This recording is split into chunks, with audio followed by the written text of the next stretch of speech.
Son Excellence, Monsieur le Président du Comité exécutif de l'UPEA, Son Excellence, Monsieur le Président du Sénat du Rwanda, Son Excellence, Madame la Présidente de la Chambre des députés, Son Excellence, Monsieur le Président de la Chambre des représentants de la République du Nigeria, Honorable Vice-Présidente du Sénat du Rwanda, Honorable Vice-Présidente de la Chambre des députés du Rwanda, Honorable Vice-Président de la Chambre des députés du Rwanda, Honorable Chef de délégation, Monsieur le Secrétaire général de l'Union parlementaire africaine, distingués invités, Mesdames et Messieurs. Au nom du Parlement du Rwanda, nous avons l'immense plaisir de vous accueillir au Rwanda, pays des mille collines. Sentez-vous comme chez vous. Je réponds au nom de Nyirahirwa Veneranda, membre du Parlement du Rwanda et membre du comité exécutif de l'Union parlementaire africaine, ainsi que présidente du comité des femmes de l'UPEA. Je suis très honorée d'être maîtresse de cérémonie pour la 77e session du comité exécutif de l'Union parlementaire africaine qui se tient à Kigali, la capitale du Rwanda, en date du 10 au 11 mars cette année.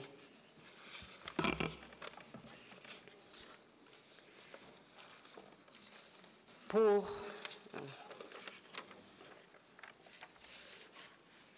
Messieurs et dames, chers participants, permettez-moi de vous présenter le programme de la cérémonie d'ouverture de la 77e du comité exécutif qui se présente comme suit. Premièrement, on a l'allocution de bienvenue de la présidente de la Chambre des députés du Rwanda. En deuxième lieu, on aura l'allocution d'ouverture de la 77e session du comité exécutif prononcée par le président du comité exécutif de l'UPEA. Et enfin, on aura une photo de famille suivie d'une pause café et le protocole va s'en charger. Sans tarder, j'invite Madame la Présidente de la Chambre des députés du Rwanda pour prononcer son allocution de bienvenue à la session du comité exécutif de l'UPEA. Madame la Présidente. Excellence, Monsieur le Président du Sénat du Rwanda, Excellence, Monsieur le Président de l'Assemblée nationale de Djibouti, Excellence, Monsieur le Président de la Chambre des représentants du Nigeria, Honorable Vice-président du Sénat et de l'Assemblée nationale, Honorables sénateurs et députés, Monsieur le Secrétaire général de l'UPEA, Mesdames et Messieurs, chers participants, bonjour. Quelle joie de vous accueillir aujourd'hui à Kigali et au Parlement du Rwanda en particulier. Et c'est en effet pour moi un grand honneur et un plaisir immense de m'adresser à vous à l'occasion de la 77e session du comité exécutif de l'Union parlementaire africaine. Permettez-moi tout d'abord, au nom du Parlement du Rwanda et à mon nom propre, de vous souhaiter la bienvenue au Rwanda. Comme on dit dans notre langue, en Kinyarwanda, on dit Murakazaneza, ce qui veut dire soyez les bienvenus. Je tiens à remercier tous ceux d'entre vous qui étaient présents lors de la 76e session du comité exécutif de l'UPEA à Djibouti l'année dernière, de nous avoir accordé l'opportunité d'accueillir cette 77e session du comité exécutif de l'UPEA. Je remercie plus particulièrement le secrétariat général de l'UPEA pour le bon déroulement des préparatifs de la réunion. À mes collègues, Son Excellence, Monsieur le Président de l'Assemblée nationale de Djibouti et Président du comité exécutif de l'UPEA, et Son Excellence, Monsieur le Président de la Chambre des représentants du Nigeria, à tous les délégués des différents parlements membres de l'UPEA, merci d'avoir pu faire le déplacement jusqu'à Kigali, malgré les différentes obligations qui vous incombent. Je me réjouis du fait que la pandémie nous ait donné un répit, nous permettant heureusement de rétablir le contact humain qui, pour nous, est irremplaçable. Et je vous invite donc à continuer de respecter les gestes barrières, parfois désagréables et contraignantes, afin de vaincre définitivement cette pandémie. Aussi, je félicite nos pays qui ont fait preuve d'une résilience louable en dépit des prévisions les plus pessimistes.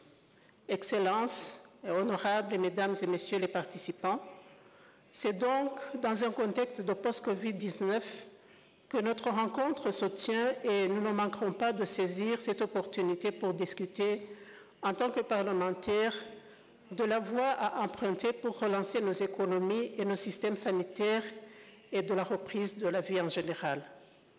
Une rencontre parlementaire d'un si haut niveau est en effet un cadre idéal pour nous de jeter un regard critique en arrière pour tirer des leçons du passé afin de reformuler l'avenir que nous voulons pour notre continent et pour les générations à venir. Ainsi donc, au-delà des rapports d'activité, du suivi des recommandations de l'UPEA et d'autres questions techniques et administratives, cette réunion sera un bon cadre pour partager nos expériences en tant que représentants du peuple venant du même continent et voir dans quelle mesure nous pouvons contribuer à répondre aux besoins de nos citoyens et contribuer à l'action de développement durable de notre continent. À ce propos, nous remercions le secrétariat général de l'UPEA qui a bien voulu accorder au Rwanda la demi-journée de demain pour faire des présentations sur des thèmes que nous avons jugés utiles et d'une importance capitale pour le développement et la transformation économique de notre continent. En effet, nous aurons l'occasion d'échanger nos expériences respectives sur la bonne gouvernance, la gestion de la pandémie et de l'après-pandémie, tout en se focalisant sur la relance économique, ainsi que la mise en œuvre du traité de la zone de libre-échange continentale africain. Je reste donc convaincu que l'UPEA n'hésitera pas à faire entendre sa voix et son opinion sur des sujets d'intérêt global, ainsi que sur les défis spécifiques à notre continent. Profitons donc de ces 2 jours pour échanger et débattre sur le rôle que nous pouvons jouer en tant que parlementaires dans la transformation sociale et des conditions de vie en général de nos concitoyens.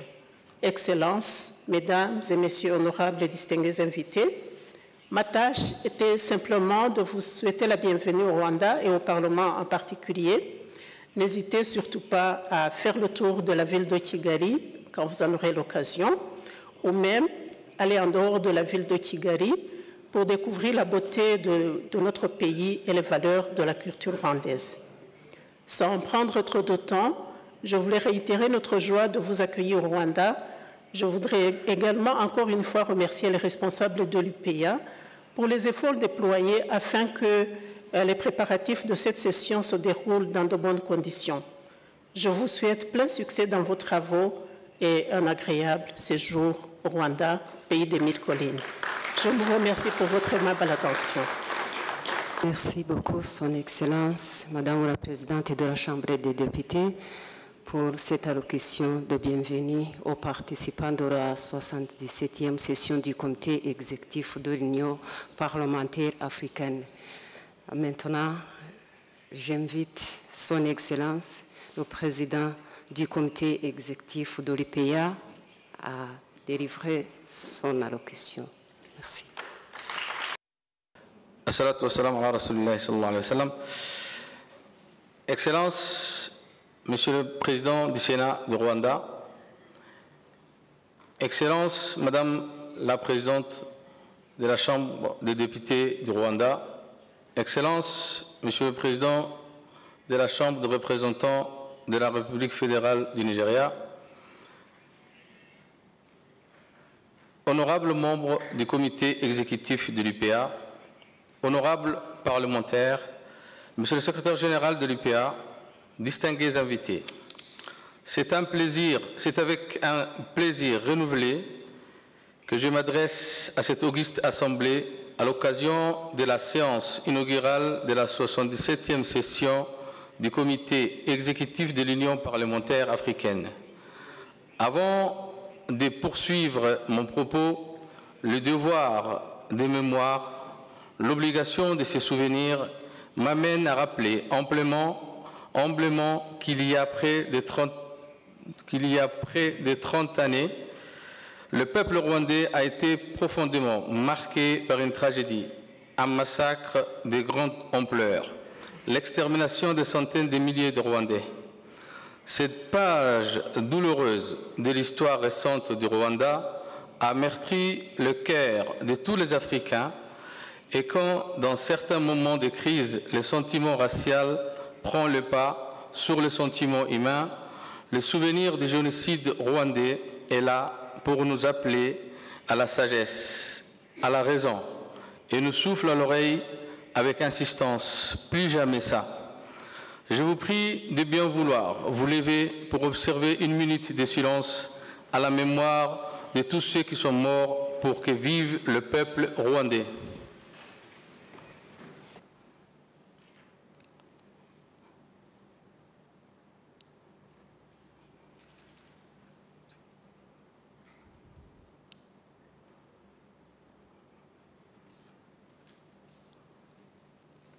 Merci.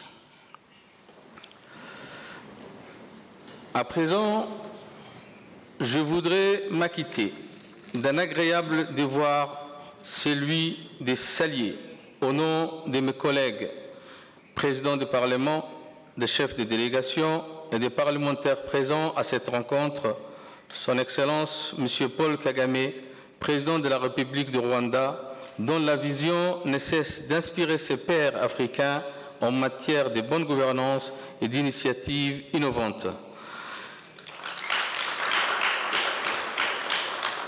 Qu'il trouve ici l'expression de notre reconnaissance et de notre profonde gratitude.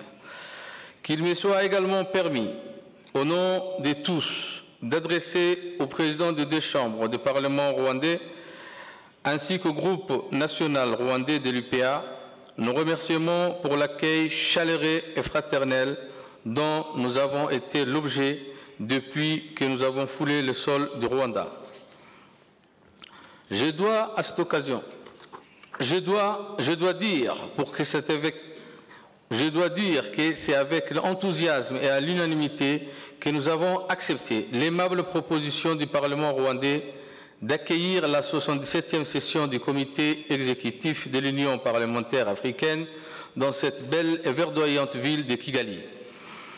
Et nous n'avons pas eu tort, car Kigali représente à nos yeux un symbole, celui de la capacité d'un peuple à construire son destin, ainsi que sa détermination à relever les défis qui se dressent sur le chemin de son développement.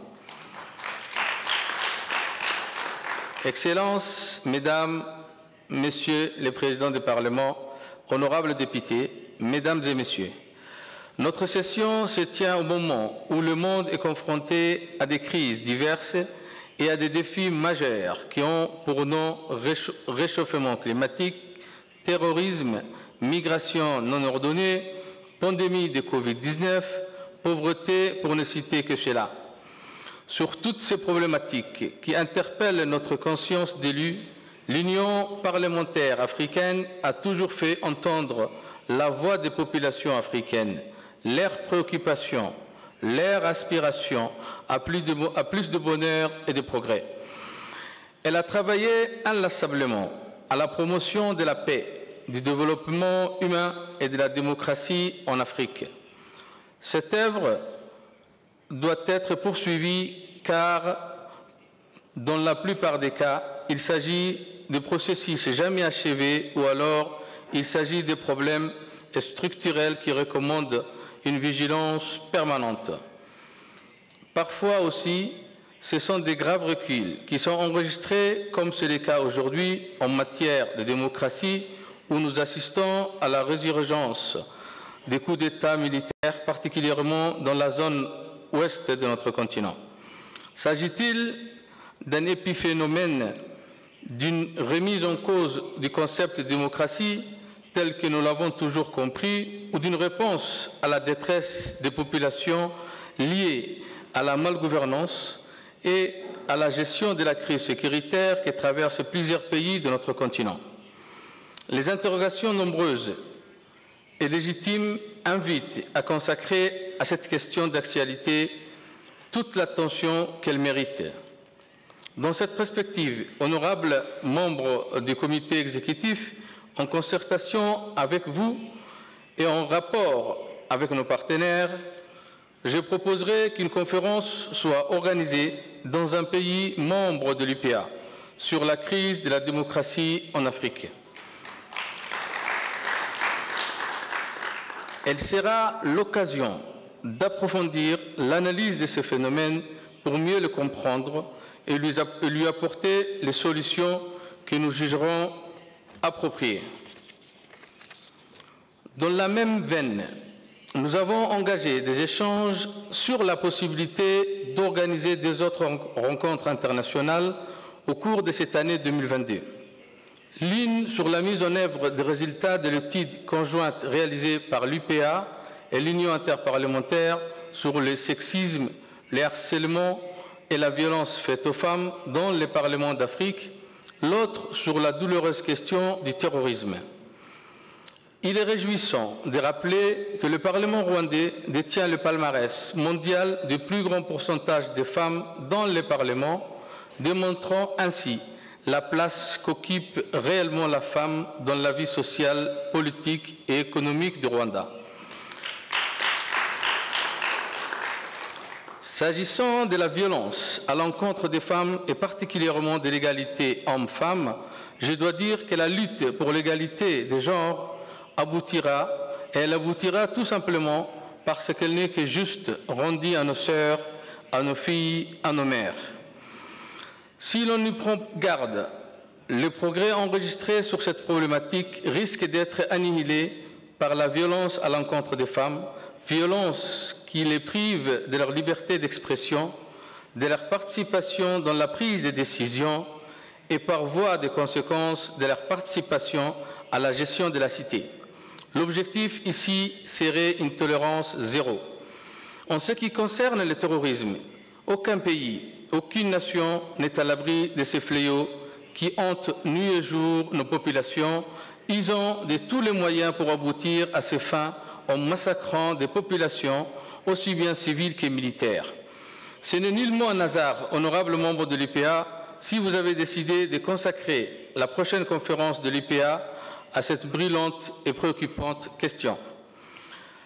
Honorables parlementaires, au cours de la présente session, nous ferons le point des activités menées dans l'intercession, notamment la mise en œuvre des décisions et recommandations de la conférence tenue en octobre dernier à Djibouti.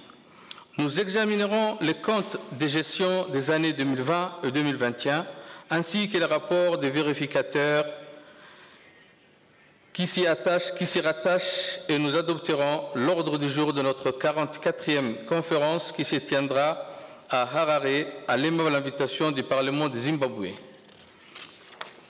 Lors de l'examen de ce point, nous aurons l'opportunité de revenir sur la question du règlement de cotisation par les parlements membres. Il est certain que la dynamique que nous voulons insuffler à notre organisation est largement tributaire des moyens mis à sa disposition. C'est pourquoi, du haut de cette tribune, je réitère notre appel pour que chaque Parlement membre honore ses engagements en s'acquittant de sa cotisation. Un comité ad hoc sera mis en place pour nous soumettre ses conclusions sur les mesures qu'il convient de prendre pour le respect des obligations statutaires. Honorables parlementaires, distingués invités, mesdames et messieurs, avant de clore mon propos, je voudrais, au nom de tous les parlementaires de l'UPA, réitérer mes remerciements aux autorités et au peuple rwandais pour les bienveillantes attentions dont nous sommes l'objet et leur signifier que nous nous sentons vraiment chez nous, à Kigali. Je ne doute pas que nos travaux se dérouleront dans la convivialité habituelle et l'esprit des familles qui fait la force de l'Union parlementaire africaine qui souffle cette année ses 46 ans d'existence. Je déclare ouverte la 77e session du comité exécutif de l'IPA. Sur ce, je vous remercie. Maintenant, c'est l'heure de prendre une photo de famille qui va être suivie par une pause café. J'invite le chargé du protocole de nous aider dans cette activité. Merci.